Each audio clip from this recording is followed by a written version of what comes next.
A'udzubillahi minasyaitonirrajim. Bismillahirrahmanirrahim. Assalamualaikum warahmatullahi wabarakatuh. Kembali lagi bersama Mang Sukir, yang tentunya akan menemani teman-teman semua dengan sebuah kisah-kisah horor dan mistis, yang kali ini masih akan melanjutkan cerita yang sebelumnya yang berjudul Desa Terlarang. Cerita ini ditulis oleh Riri Suryanto. Oke, bagaimanakah untuk kelanjutan cerita kali ini? Ini dia kisahnya. Selamat mendengarkan. Tapi kamu mau toh sama saya? Goda Mas Bambang kepada istrinya. Ya mau gak mau, daripada tiap hari ngintilin terus, jawabnya sambil mencubit perut Mas Bambang. Seorang pemuda terlihat berjalan dari Brangkidul dengan membawa karung di pundaknya. "Arya!" seru Mas Bambang. Pemuda itu melihat asal suara yang memanggilnya, segera menghampiri Mas Bambang yang sedang duduk bersama kami di rumahnya. "Dari mana kamu, Leh?" tanya Mas Bambang.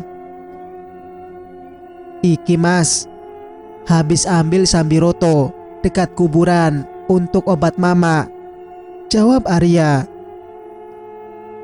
"Loh, mamamu kenapa ri?" tanya Mbak Cuplis.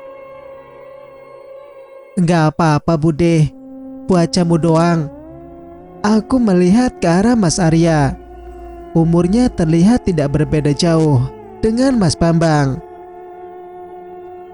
"Daun itu buat apa Mas?" tanyaku. "Oh, ini buat obat Mas," jawab Arya. "Yowis, nek ngono aku pamit pulang dulu Mas," ucap Arya berpamitan dengan kami dan Mas Bambang. "Nanti malam aku ke rumah Muri, sekalian lihat Bude," kata Mas Bambang sebelum Arya pergi. Arya melanjutkan perjalanan pulangnya. Tak lama setelah itu, kami pun berpamitan untuk pulang ke rumah. Di tengah perjalanan, kami bertemu dengan Arif dan Lastri yang terlihat sedang pulang bersama dari arah Branglor.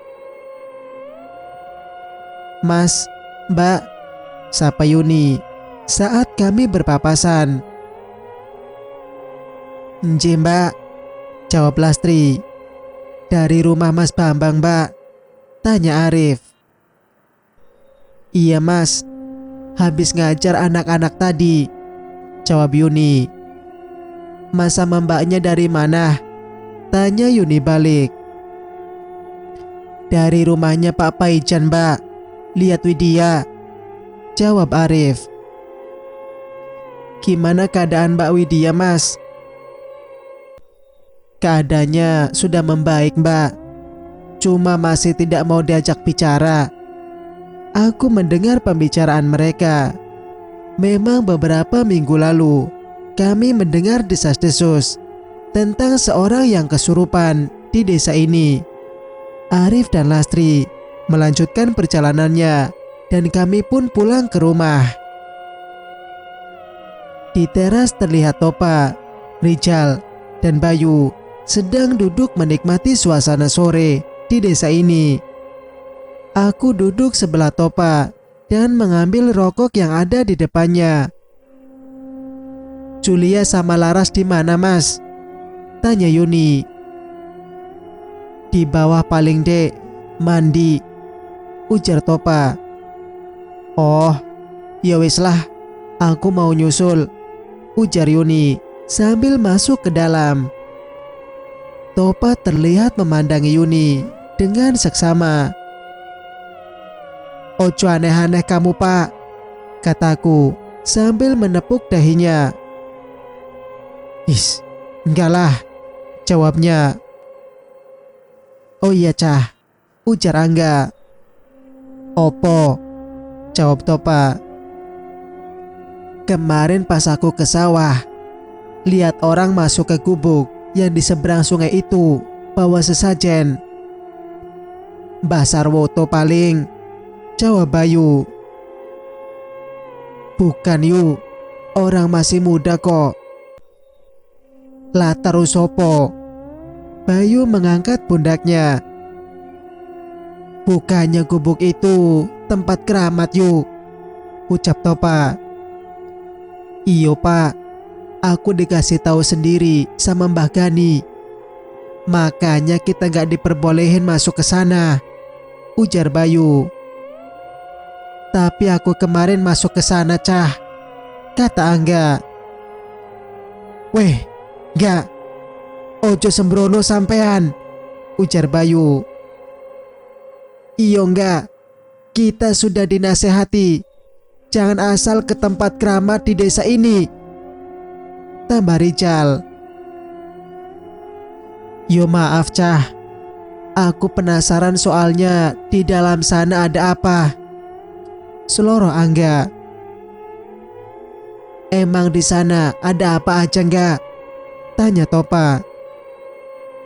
Aku melirik ke Angga dan penasaran dengan apa yang dilihatnya. Kembang 7 rupa, kopi dengan opo enggak? Tanyaku penasaran. Bangkai kepala kambing. Kami sedikit terkejut dengan jawaban Angga. Aku sedikit bingung. Bila sesajen kembang 7 rupa dengan kopi masih normal, kalau kepala kambing untuk apa? Sementara di tempat lain. Assalamualaikum. Waalaikumsalam, jawab Arya dari dalam rumah. Arya membuka pintu rumahnya. Terlihat Mas Bambang dan istrinya datang ke rumah Arya malam ini. Mas, monggo masuk, sambil mencium tangan Mas Bambang. Mamak di mana Ri? Tanya Mbak Cuplis. Ada di dalam, jawab Arya. Bambang, Cuplis, kesini, kata seorang wanita yang sedang duduk di kursi goyang. Budeh, sapa Mas Bambang sambil mencium tangan wanita itu, diikuti oleh Mbak Cuplis. Tumben kemari awakmu Bambang.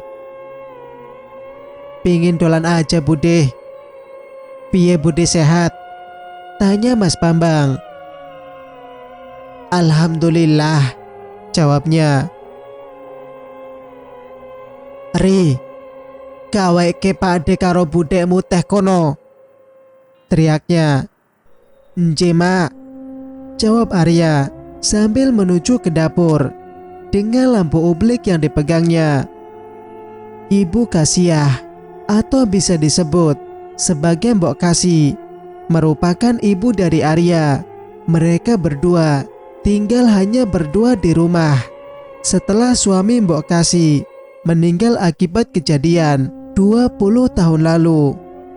Arya sendiri merupakan keponakan dari Mas Bambang. Monggo diminum Mas, Bude, kata Arya seraya meletakkan teh di meja.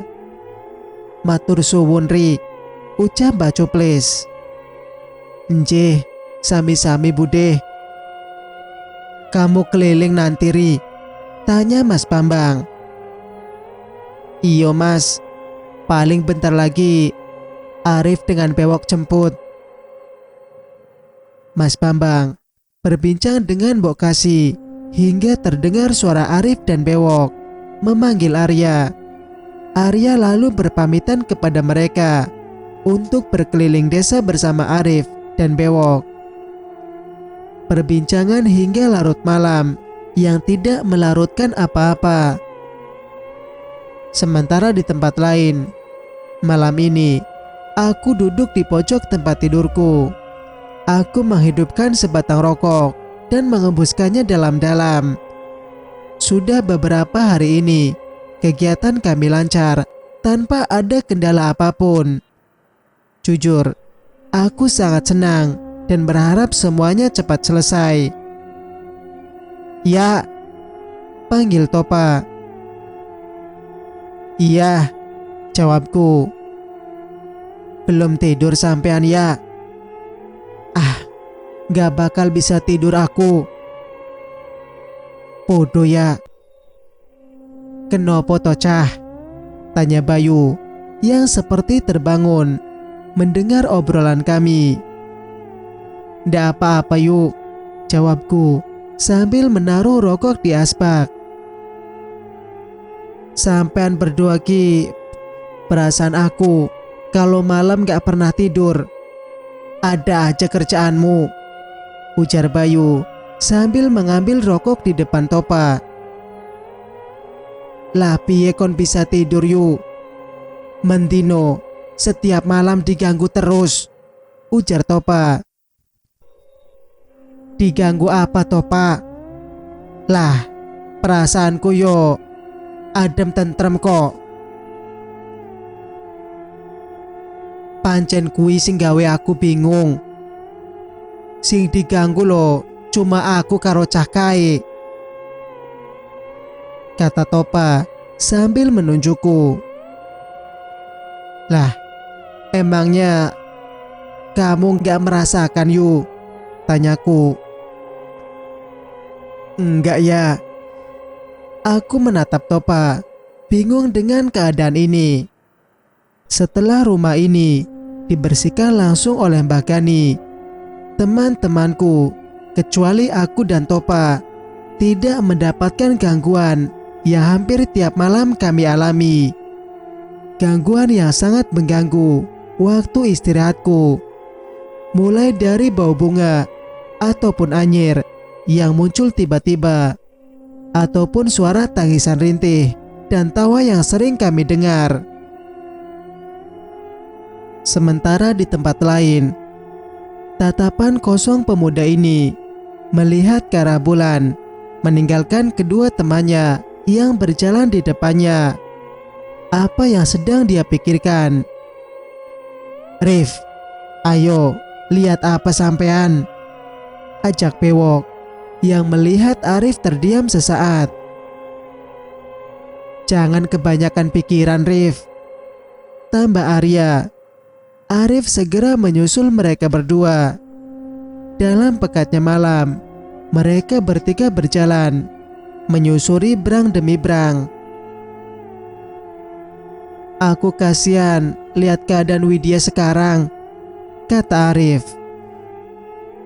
"Iya Rif, kayaknya desa ini lama-lama tambah banyak yang kesurupan," ucap Bewok. "Semenjak Alif melanggar pantangan, banyak sekali hal-hal aneh," tambah Arif. "Alif?" tanya Arya. "Iya Ri, beberapa minggu lalu banyak laporan dari warga Brangkulon. Alif masuk ke palung mayit. Emang sampean gak dengar kabarnya Ri?" tanya Arif. "Enggak," jawab Arya singkat. "Moso Ri?"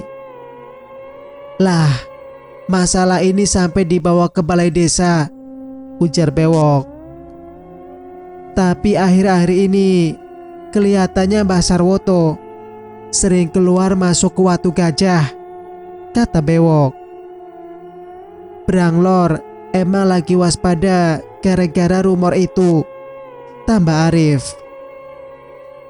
"Rumor?" tanya Arya. "Banyak gosip di Branglor kalau pembawa krondo mayit muncul lagi," tambah Bewok. "Hah, ndak mungkin Wok," ucap Arya. "Lah serius Lori, Pak Jarwo yang rumahnya di ujung Branglor lihat iring-iringan pembawa krondo mayit," tambahnya. "Memang Ri, setelah kejadian sesajen di Watu Gajah, warga di Branglor mulai dihantui iring-iringan pembawa krondo mayit," kata Arif. Arya terdiam sejenak. Gemuruh dan angin mulai menyelimuti desa ini. Namun sepekat apapun kegelapan yang menyelimuti tak menghentikan para pembawa kerondom mayit menyebarkan teror mengerikan ini. Sore ini, kami berencana untuk pergi bersama ke Brangkulon. Ini adalah pertama kalinya kami akan ke sana. Kami melewati jembatan gantung yang membelah sungai. Terlihat dari jembatan gantung, belakang tempat tinggal kami, yang di sampingnya terdapat pohon asem yang berdiri kokoh di sana. Aku berjalan beriringan dengan Julia. Topa dan Angga terlihat memimpin jalan dengan semangat. Sedangkan di belakangku, Yuni, Laras, Rijal dan Bayu berjalan santai menikmati pemandangan. Jembatan gantung yang menjadi akses satu-satunya menuju Brangkulon ini terlihat sedikit mengkhawatirkan dengan banyaknya papan yang lepas, hingga kami harus meniti jalan dengan hati-hati. Di ujung jembatan sebelum masuk ke Brangkulon, terdapat banyak pohon bambu yang seperti pintu masuk di Brang ini. Jalan yang sedikit mendaki karena kontur tanah yang berdekatan dengan bukit ini sedikit membuat kami kelelahan. Namun kelelahan ini terbayar dengan indahnya pemandangan yang tersaji di Brangkulon. Kami sedikit terkesima dengan pemandangan di sini. Terlihat bukit yang tidak terlalu tinggi dengan sebuah pohon yang terlihat kokoh di atasnya, mirip seperti paku yang akarnya mengikat tanah. Terlihat rumah yang berjejer ke atas. Saat kami sedikit demi sedikit menuju ke atas, aku sedikit aneh berada di Brangkulon ini. Penduduk yang cenderung lebih diam terlihat hanya duduk sambil melihat tatapan kosong di depan mereka. Bahkan anak-anak yang bisa kami lihat berlarian dan bermain sama sekali tidak terlihat di sini. Mungkin mereka hanya lelah setelah seharian bekerja, pikirku. Wah, apik rumahnya loh, ujar Topa setelah melihat sebuah rumah semi modern di Brangkulon. Memang aku mengakui bahwa rumah ini jauh berbeda dengan rumah penduduk di sini. Bangunan berlantai 2 dengan dinding beton dan lantai berkeramik ini menjadi hal mencolok di Brangkulon ini. Tapi kayaknya rumahnya sudah lama kosong, ujar Bayu yang melihat rumah yang catnya sudah memudar itu dengan banyaknya ilalang di halaman rumahnya. Rumah sebagus ini sangat sayang kalau tidak ditempati. Atau mungkin pemiliknya sudah mati, kata Angga. Hus, masa Angga? Kalau ngomong dijaga loh, serga Julia agak marah mendengar perkataan Angga. Iya loh Mas Angga, gak boleh ngomong gitu, tambah Yuni. Iya dek, maaf, kata Angga sedikit menyesal. Tapi yo, memang aneh sih kalau rumah sebagus ini gak dirawat, walau gak ada penghuninya, kataku. Di saat kami masih heran dengan pemandangan ini, terlihat Arif berjalan dari arah berlawanan menghampiri kami. Wah, Mas, Mbak, pada mau kemana ini? Tanya Arif yang terlihat baru pulang dari ladang. Mas Arif. Enggak Mas, ini kami pingin jalan-jalan aja, mumpung hari ini libur mengajar, jawab Rijal. Oh alah, ngono toh. Lah kenapa enggak bareng saya saja tadi Mas? Bisa sekalian survei toh, ujar Arif. Ya, surveinya besok-besok deh Mas. Lagi pingin liburan, Jawab Rijal dengan sedikit tertawa. Oh iya mas, kataku memotong pembicaraan mereka. Kalau boleh tahu, rumah ini kenapa dibiarkan terbengkalai gini mas? Tanyaku. Arif terlihat memandang ke arah rumah yang sepertinya sudah lama tak dihuni ini. Sekilas tatapan matanya menjadi tajam. Ah, ini cerita masa lalu mas. Sebaiknya tidak usah dibahas lagi, kata Arif seperti menyembunyikan sesuatu. Baiklah kalau gitu mas, saya duluan, ujar Arif, lalu pergi meninggalkan kami. Sebenarnya ada apa sih di Brangkulon ini? Tanyaku penasaran. Entahlah ya, ujar Topa. Kami lalu kembali berjalan menyusuri Brangkulon. Akhirnya kami sampai di ujung Brangkulon. Tidak terlihat lagi barisan rumah penduduk di sini. Kami memandang sekeliling dengan desiran angin yang lumayan kuat. Kami dibuatnya takjub dengan tempat ini.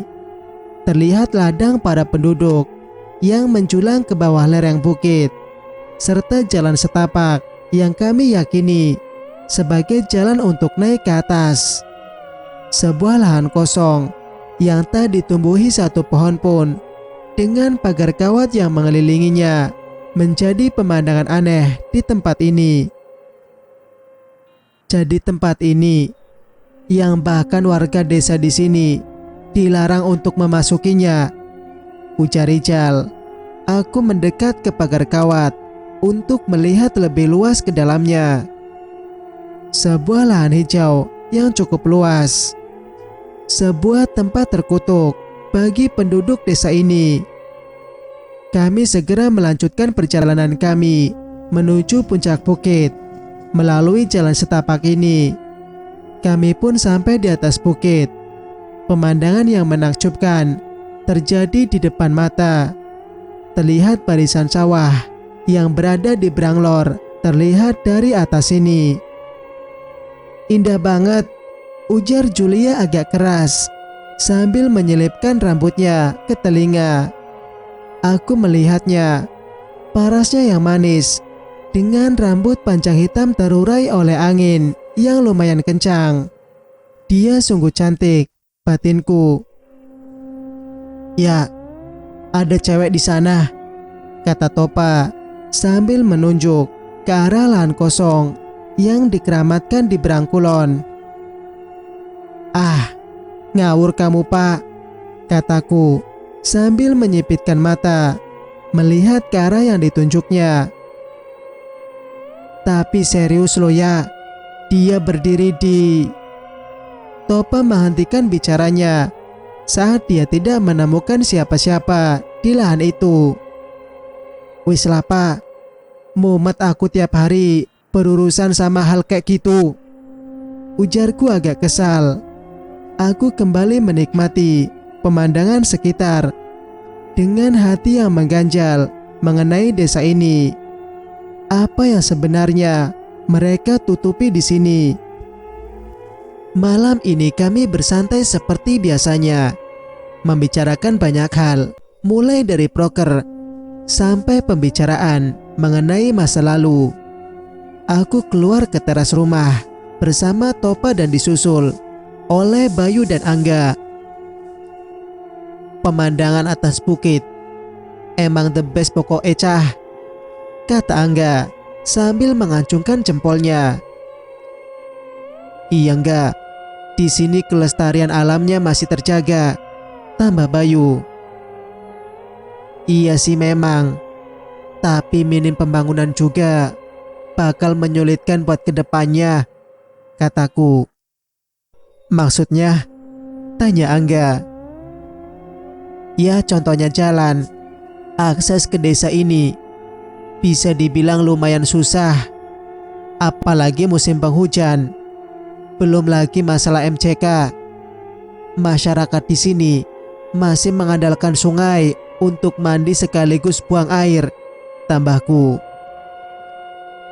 Angga terlihat termenung mendengar ucapanku barusan. Belum lagi listrik yang sampai sekarang belum masuk sampai daerah sini, kataku kembali. Bener mas, pendidikan di sini pun masih tertinggal jauh dengan tidaknya adanya sekolah yang menampung untuk kegiatan belajar anak-anak, tambah Laras yang sekarang ikut duduk bersama kami. Sebenarnya banyak untung dan rugi soal masalah itu. Keuntungan dengan minimnya pembangunan di daerah ini dapat melestarikan alam sebagaimana adanya. Sedangkan kerugiannya, ya jauh dari kemajuan bisa dibilang, ujar Topa. Weh, Topa, tumben, kataku. Tumben priye ya? Tanya Topa. Tumben otakmu encer. Cocotmu loh. Kami tergelak bersama di teras rumah, saling bercanda bersama. Cerita pun bersambung. Bagaimana menurut pendapat kalian? Jika kalian suka dengan ceritanya, jangan lupa untuk like, komen, dan subscribe channel ini agar bisa mendengarkan cerita-cerita berikutnya. Wassalamualaikum warahmatullahi wabarakatuh.